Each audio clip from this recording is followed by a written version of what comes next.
কুটা মাংসের ভুনা। এটা আবার কি?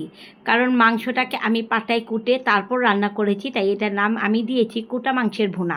একবার সেহরিতে রান্না করে দেখুন, বড় ছোট সকলে খুশি হয়ে যাবে। চলুন দেখি। প্রথমেই আমি প্যানে তেল দিয়ে নিয়েছি পর্যাপ্ত পরিমাণ। এর মধ্যে এখন আমি পেঁয়াজ কুচি দিব। এখানে প্রায় 2 কাপের মতো পেঁয়াজ কুচি দেওয়া আছে। আর পেঁয়াজটাকে একটু চিকন করে কাটার চেষ্টা করবেন। এর মধ্যে লবণ দিয়ে আমি একটু নেড়ে চেড়ে নিচ্ছি। কিছুক্ষণ একটু অপেক্ষা করতে হবে পেঁয়াজটা কালার আসার জন্য। জাস্ট কিছুক্ষণ একটু কালার আসলে তারপর আমি মশলা যুক্ত করব। একটু ঢেকে রাখলেই কালারটা চলে আসে। খুব বেশি কালার আসবে না, জাস্ট একটু কালার আসার পর এখন এটাতে আমি সামান্য পরিমাণ একটু পানি দিয়ে পেঁয়াজটাকে কিছুক্ষণ একটু আবার কষিয়ে নিতে হবে, নাহলে পেঁয়াজে আরও কালার চলে আসবে। সামান্য একটু পানি দিয়ে এখন পেঁয়াজটাকে আমি ভালো মতো একটু কষিয়ে নিচ্ছি। এখন এর মধ্যে আমি মশলাগুলো যুক্ত করে দিব। আমি 2 চা চামচ এখানে আদা রসুন বাটা দিয়েছি। আপনারা চাইলে আলাদা করেও আদা রসুন বাটা দিতে পারেন। 1/2 চা চামচ ধনিয়া গুঁড়া, 1/2 চা চামচ হলুদ গুঁড়া, 2 চা চামচ মরিচ গুঁড়া। আমি একটু ঝাল খাবো বলে 2 চা চামচ দিয়েছি, আপনারা একটু কমিয়ে দিতে পারেন। 1/2 চা চামচ জিরা গুঁড়া এবং 1/2 চা চামচ আমি এখানে দিয়েছি গরম মশলা গুঁড়া।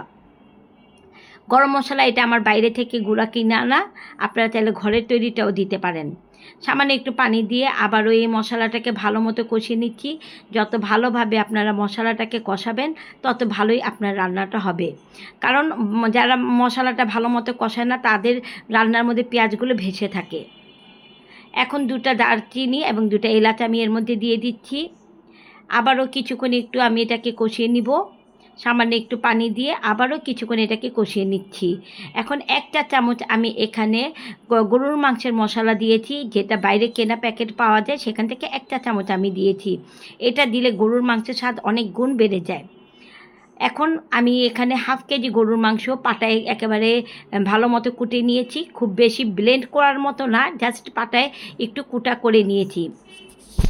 এখন আমি মাংসগুলোকে মশলার সাথে ভালো মতো একটু মিক্স করে তারপর এটাকে ঢেকে রান্না করব। এটাতে এখন কোনো পানি দিব না, জাস্ট একটু ঢেকে কিছুক্ষণ রান্না করব। আর এটা রান্না করতে বেশি সময় লাগে না, কারণ এটাতে এইভাবে অর্ধেক কুটা হয়েই গিয়েছে। ফিরে আসছি, অনেকটা রান্না হয়েই গিয়েছে। এর মধ্যে আরও কিছু মশলা আমি অ্যাড করব, এখনই চলে যাবেন না। 2 চা চামচ আমি এখানে টমেটো সস দিচ্ছি। এটা রান্নাটা খুবই ভিন্নভাবে করলাম, তাই এখানে আমি 2 চা চামচ আমি টমেটো সস ব্যবহার করেছি। এবং এই টমেটো সসটা কিন্তু আমার ঘরে তৈরি, আমার পেজে দেওয়া আছে। এখন কাঁচামরিচ কুচি দিয়েছি। অবশ্যই আমি এখানে কাঁচামরিচ কুচিতেই আমি আপনাকে দিতে বলবো, কারণ এখানে পুরোটা যেহেতু আমার মাংসগুলো কোটা করে নিয়েছি, তাহলে আস্ত কাঁচামরিচ এখানে ভালো লাগবে না। এখন সর্বশেষে আমি একেবারে ভর্তি করে পুদিনা পাতা দিয়েছি। পুদিনা পাতার ফ্লেভারটা যে এত জোস লাগে বলার বাইরে, অস্থির একটা ঘ্রাণ আছে, খুবই ভালো লাগবে। আপনারা ওই রান্নাটা করে দেখেন, আজই সেহরিতে এটা রান্না করেন। আমিও কিন্তু সেহরিতেই এটা রান্না করেছিলাম এবং আমার বাসা সবাই খুব বেশি পছন্দ করেছে।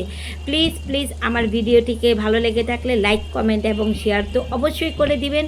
আজ এ পর্যন্তই, আল্লাহ হাফেজ, আবার দেখা হবে নেক্সট ভিডিওতে।